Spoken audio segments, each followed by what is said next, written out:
करें जी।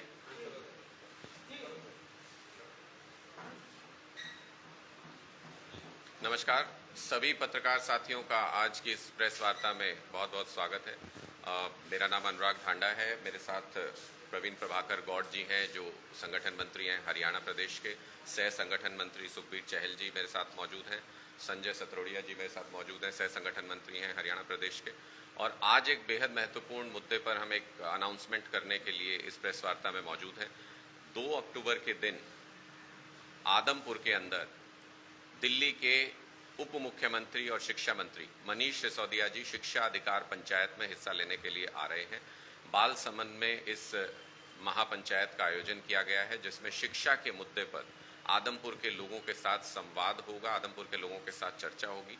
और जैसा कि आप पिछले कई दिनों में देख रहे हैं कि आदमपुर में पूरा का पूरा जो लोगों का रुझान है और जो चुनावी जो माहौल है वो शिक्षा के मुद्दे पर आकर के ठहर गया है। क्योंकि हमारी पहली कोशिश ये थी कि अब चुनाव जात पात और धर्म के आधार पर नहीं होने चाहिए। अब चुनाव लोगों की मूलभूत सुविधाओं और शिक्षा के मुद्दों पर होने चाहिए। तो आदमपुर में हर व्यक्ति आज के दिन में शिक्षा की बात कर रहा है। आदमपुर के जो सरकारी स्कूलों को बंद करने का काम खट्टर सरकार ने, बीजेपी सरकार ने किया है और कुलदीप बिश्नोई जी ने जिस तरीके से लोगों को गुमराह किया कि वो यहाँ के स्कूलों को बंद नहीं होने देंगे और उनके ऐसे आश्वासन के बाद भी यहाँ पर जो सरकारी ऑर्डर जारी हुआ उसमें आदमपुर के कई गांवों के स्कूल बंद किए गए, मर्ज किए गए, तो उसके खिलाफ लोगों में बेहद आक्रोश है। लोगों का कहना है कि सरकारी स्कूल में सारे शिक्षक पूरे होने चाहिए, शिक्षा का अच्छा इंतजाम होना चाहिए, सारी सुविधाएं होनी चाहिए और इन्हीं मुद्दों पर आगे अब राजनीति होगी, इन्हीं मुद्दों पर आगे लोग वोट करेंगे।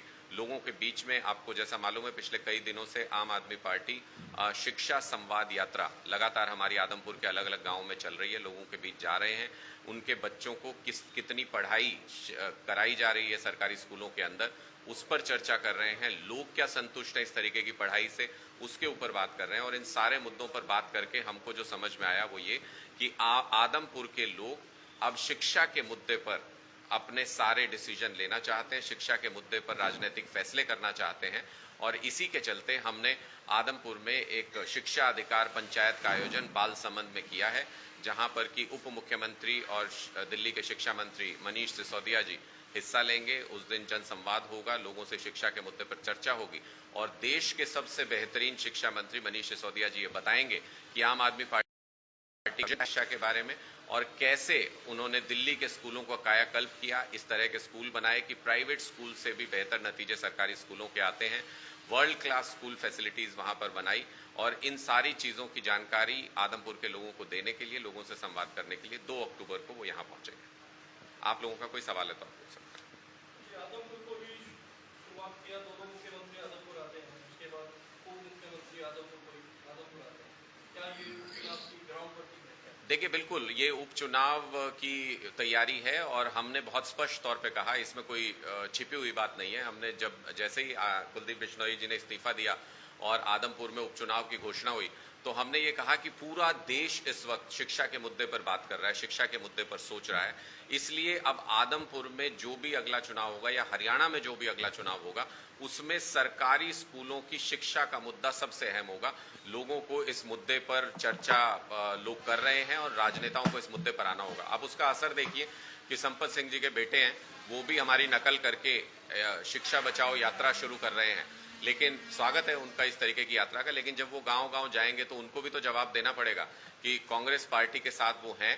कांग्रेस ने अपने समय में 509 सरकारी स्कूलों को बंद किया था, वो क्यों किया था, उस वक्त ऐसी शिक्षा बचाओ यात्रा क्यों नहीं निकाली उन लोगों ने, इसका भी जवाब उनको देना पड़ेगा। और हमको खुशी है इस बात की कि आम आदमी पार्टी ने जो पहल की और लोगों के बीच में शिक्षा के मुद्दे को उठाया, तो आज सारे बड़े राजनीतिक दलों को शिक्षा के मुद्दे पर बात करनी पड़ रही है। सरकारी स्कूलों में चल रहे धरनों पर सारे जो बड़े राजनीतिक दल हैं उनके नेताओं को जाना पड़ रहा है और शिक्षा के मुद्दे पर ही ये उपचुनाव होगा आदमपुर का। इस बात को हम फख्र के साथ कह सकते हैं क्योंकि हमने पहले ही कहा था कि शिक्षा के मुद्दे पर और मूलभूत सुविधाओं के मुद्दे पर ही चुनाव होने चाहिए और जनता को इन्हीं मुद्दों पर मत करना चाहिए, जात पात और धर्म के आधार पर चुनाव नहीं होने चाहिए। और कोई सवाल पूछना चाहते हैं? सर, कुलदीप बिश्नोई ने कहा है कि 52 साल के करीब का गढ़ है उनका और बाहर का चट्टी कोई तोड़ नहीं सकता, तो क्या आम आदमी पार्टी किसी बाहर के व्यक्ति को गढ़ तोड़ने के लिए जाएगी या कोई आदमी देखिए, ये कुलदीप बिश्नोई जी की हमेशा से एक फिक्सिंग और चाल रही है दूसरे राजनीतिक दलों के साथ कि वो हमेशा मैच फिक्सिंग करके पहले ही दूसरे दलों से जिससे मुकाबला होता है उससे बाहर ही उम्मीदवार ले लेते हैं और फिर पूरे इलाके में घूमते हैं कि मैं बेशक बुरा ही सही हूं तो आदमपुर का मुझे ही वोट दे दीजिए। लोग त्रस्त हैं बुरी तरह से आदमपुर में, वो कोई काम नहीं करा पाए एक विधायक के तौर पे, एक जन नेता के तौर पे वो लोगों के बीच में जाते नहीं है, उठते बैठते नहीं है, गाड़ी का शीशा ऊपर कर लेते हैं लोगों को देख के, उनके कमीज की क्रीज खराब हो जाती है अगर वो पब्लिक के बीच में चले जाएं, फोन वो वर्कर्स का उठाते नहीं है। इस बात से लोग परेशान हैं, लेकिन आज तक फिक्सिंग होती रही इन सारी पार्टियों के बीच में, अब वो फिक्सिंग नहीं होने देंगे। हमने सबसे पहले यही बात कही थी कि आदमपुर के एक आम घर का बेटा या बेटी, एक बहुत ही सामान्य परिवार का बेटा या बेटी इस बार आदमपुर में दादा लाई तोड़ेगा। इस बार जो ये सिर्फ परिवार के नाम पे बिना कोई काम किए हुए लगातार वोट मांगने का काम कुलदीप बिश्नोई करते हैं, इस बार लोग उस नाम पे वोट नहीं करेंगे। जो सरकारी स्कूलों के बच्चों के साथ धोखा किया है कुलदीप बिश्नोई जी ने, ये जब भारतीय जनता पार्टी ज्वाइन कर रहे थे तभी कम से कम एक कंडीशन रख देते कि मैं भारतीय जनता पार्टी में तब आऊंगा जब मेरे इलाके के सारे सरकारी स्कूल अच्छे कर दोगे आप, जब मेरे इलाके में जो स्कूल बंद करने जा रहे हैं आप वो स्कूल बंद नहीं करेंगे, टीचर्स पूरे कर देंगे, तब तो कम से कम हमें ये लगता है कि सरकारी स्कूल के बच्चों के लिए, आदमपुर की जनता के लिए इन्होंने पार्टी बदली है। इन्होंने पार्टी बदली अपने परिवार को बचाने के लिए। आईटी का केस चल रहा है करोड़ों रुपए का, उसमें अपने परिवार को जेल जाने से बचाने के लिए इन्होंने पार्टी बदली। ये विधायक पहले से ही थे, अब जब उपचुनाव होगा तो क्या बनेंगे, विधायक बनने के लिए ही उपचुनाव लड़ रहे हैं ना। तो इस बार लोग इनसे पूछेंगे कि सरकारी स्कूलों की इतनी बुरी हालत करने वाली भारतीय जनता पार्टी में ये क्यों गए, और इनके आश्वासन देने के बाद भी ढाणी मोहब्बतपुर, असरावा, ये दो गांवों के नाम लिस्ट में आए हैं, सरकारी लिस्ट में, जिनके स्कूलों को मर्ज कर दिया गया है, बंद कर दिया गया है, जबकि कुलदीप बिश्नोई ने कहा था कि सारे टीचर्स पूरे होंगे, आदमपुर के किसी भी स्कूल को बंद नहीं होने देंगे। उन्होंने मुख्यमंत्री जी से बात कर ली है। दरअसल वो स्कूलों की बात करने नहीं गए थे मुख्यमंत्री के पास, अपने बेटे को इंट्रोड्यूस कराने गए थे, अपने बेटे के लिए टिकट मांगने गए थे कि मेरे बेटे को भी नेता बना दीजिए। आज तक आदमपुर की जनता दूसरों के बच्चों को, दूसरों के पोतों के लिए चुनाव में वोट देती आई है। इस बार आदमपुर का एक एक व्यक्ति ये कह रहा है कि इस बार हम अपने बच्चों के लिए वोट देंगे, अपने बच्चों का भविष्य देखेंगे, और इस बार आप देखेंगे शिक्षा के मुद्दे पर, सरकारी स्कूलों के मुद्दे पर यह चुनाव होगा। एक तरफ राहुल गांधी भारत जोड़ो यात्रा कर रहे हैं, दूसरी तरफ राजस्थान में हालात सामान्य नहीं है, इस तरह के देखिए, अच्छा प्रयास। हमने तो शुरू में ही स्वागत किया था कि अगर कोई भारत जोड़ो यात्रा कर रहा है, कोई पॉजिटिव थिंकिंग के साथ कर रहा है तो हमें तो उससे कोई गुरेज नहीं, लेकिन भारत जोड़ने से पहले सबसे पहले कांग्रेस को अपनी पार्टी तो जोड़ लेनी चाहिए। हरियाणा ले लीजिए, राजस्थान ले लीजिए, कहीं की भी बात कर लीजिए। गोवा में अभी 11 में से 8 विधायक टूट के चले गए उनके, उधर राहुल गांधी जी भारत जोड़ो यात्रा कर रहे थे, उधर 8 विधायक टूट के चले गए। इधर राजस्थान में वो मुख्यमंत्री बदलने की बात कर रहे थे, उधर उनके विधायक ही उनके साथ नहीं है, विधायक दल की बैठक ही नहीं हो पा रही है। तो मुझे लगता है कि राहुल गांधी को भारत जोड़ो यात्रा से पहले कांग्रेस जोड़ो अभियान चलाना चाहिए। अगर उसमें वो कामयाब होते हैं तब भारत जोड़ने की उनको बात करनी चाहिए। आम आदमी पार्टी शिक्षा पंचायत चलाई हुई है, खास करके आदमपुर को फोकस किया गया है। इसमें चाहे सुखबीर चहल हो, आप हो, बहुत सारे नेताओं से सवाल भी हुए हैं, क्योंकि हिसार जिले में और बहुत ऐसे स्थान है जहाँ पर बच्चों ने धरना दिया हुआ, वहाँ पर अभी तक आम आदमी पार्टी की पहुंच नहीं। देखिए, 105 स्कूलों को बंद करने का ऐलान भारतीय जनता पार्टी की खट्टर सरकार ने किया। हमने पहले दिन ही ये कह दिया था कि एक भी स्कूल इनमें से बंद नहीं होने देंगे। सभी 105 जगहों पर आम आदमी पार्टी के कार्यकर्ताओं ने स्थानीय लोगों के साथ मिलकर के धरना प्रदर्शन किए।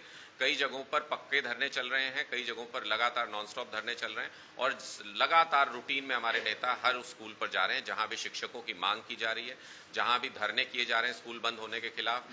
ये मुद्दा उठाया किसने? आज से पहले आपने सुना था कभी हरियाणा के अंदर की सरकारी स्कूल बंद होने के खिलाफ कहीं पर कोई धरना प्रदर्शन हुआ हो, किसी ने आवाज उठाई हो? स्कूल में टीचर नहीं है उसके लिए किसी कहीं पर गांवों में इस तरीके से मांग उठी हो, इस तरीके से धरने प्रदर्शन हुए हो? ये हमने शिक्षा का मुद्दा इसलिए उठाया क्योंकि इससे एक एक आम व्यक्ति जुड़ा हुआ है हरियाणा का, और हमने ये कहा कि शिक्षा के मुद्दे को ही केंद्र बिंदु बनाएंगे हरियाणा की राजनीति का। आज हमने वो करके दिखा दिया, आदमपुर के उपचुनाव के जरिए भी और हरियाणा की राजनीति में भी शिक्षा के ऊपर बात कर रहे हैं सारे राजनीतिक दल, और भारतीय जनता पार्टी को भी अपने फैसले से पीछे हटना पड़ेगा। आप ये देख लीजिएगा जिस तरीके से सारे सरकारी स्कूल के जितने बच्चे, उनके पेरेंट्स एकजुट हो रहे हैं, गाँव वाले एकजुट हो रहे हैं कि क्यों गाँव के स्कूलों को बंद किया जा रहा है एक के बाद। तो हमारा जो मुख्य बिंदु था कि शिक्षा पर केंद्रित करना है राजनीति को, उसमें हम कामयाब रहे हैं, और हम इसमें कोई छुपाते नहीं है कि आदमपुर में क्यों केंद्रित कर रहे हैं। आदमपुर से हरियाणा की राजनीति का दरवाजा खुलेगा।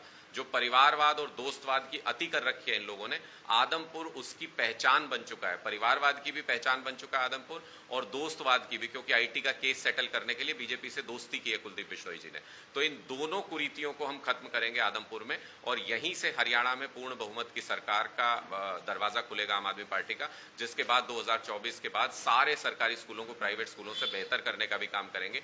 यही समझाने के लिए आ रहे हैं मनीष सिसोदिया जी। 2 अक्टूबर को बाल संबंध में महापंचायत का आयोजन किया गया है, शिक्षा अधिकार पंचायत का। उसमें मनीष सिसोदिया जी यही बताएंगे कि दिल्ली के स्कूलों को कैसे बेहतर किया और यहां भी स्कूलों को कैसे बेहतर किया जा सकता है। आदमपुर में रैली की गई, 2 मुख्यमंत्री पहुंचे, वहां पर स्थानीय नेताओं को बोलने तक का समय नहीं दिया गया। विपक्षी इस पर चुटकी ले रहे हैं कि स्थानीय नेताओं के पास आम आदमी पार्टी से जुड़ के लोग जाएंगे कहाँ, जबकि मुख्यमंत्री के होते हुए किसी को स्टेज पर बोलने तक का अवसर नहीं दिया जाता। देखिए, विपक्षी तो इस बात से दुखी हैं कि वो रैली कामयाब कैसे हुई। उनके पेट में दर्द इसलिए है कि आदमपुर की इस मंडी में पिछले कई दशकों में अगर देखेंगे तो ऐसी रैली हुई नहीं।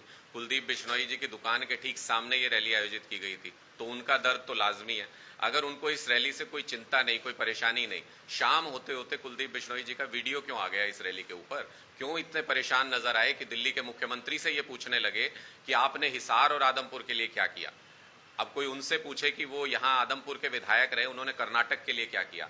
तो ऐसी बेतुकी बातें अगर कुलदीप बिश्नोई करने लगे तो आपको समझना चाहिए कि ये राजनीति में ये एक निशानी होती है कि अगर रैली बेहद कामयाब हो जाए तो विपक्षियों के पांव उखड़ने लगते हैं, उनको परेशानी होने लगती है, पेट में दर्द होने लगता है। वही हो रहा है, ये बेचैनी में कुछ भी बोल रहे हैं। हमारे सारे स्थानीय वक्ता, वहां पर रैली सुबह से चल रही थी, इधर तिरंगा यात्रा चल रही थी अरविंद केजरीवाल जी की मार्केट में, और उधर रैली चल रही थी सुबह से ही। सारे स्थानीय वक्ता हमारे वहां पर बोले। दोनों मुख्यमंत्री के आने के बाद दोनों मुख्यमंत्रियों ने संवाद किया सारी स्थानीय जनता के साथ। तो उनकी ये परेशानी कि स्थानीय नेता कहां बोल रहे हैं, तो किसी भी गांव में जाके देखें, जगह जगह पे शिक्षा संवाद चल रहा है, जगह जगह पे जन संवाद चल रहा है। रोजाना आदमपुर के अंदर 10 से 12 गांवों में आम आदमी पार्टी की मीटिंग्स हो रही हैं। सारे स्थानीय नेता कनेक्टेड हैं। कुलदीप बिश्नोई जी की तरह गाड़ी में बैठ के शीशा ऊपर करके फोन बंद करके राजनीति नहीं करते हैं। आम आदमी पार्टी के सारे नेता जमीन से जुड़े हुए नेता हैं, और आदमपुर के एक एक व्यक्ति तक पहुंचकर उससे हम अपना संवाद स्थापित करेंगे, उससे हम बात करेंगे। Thank you.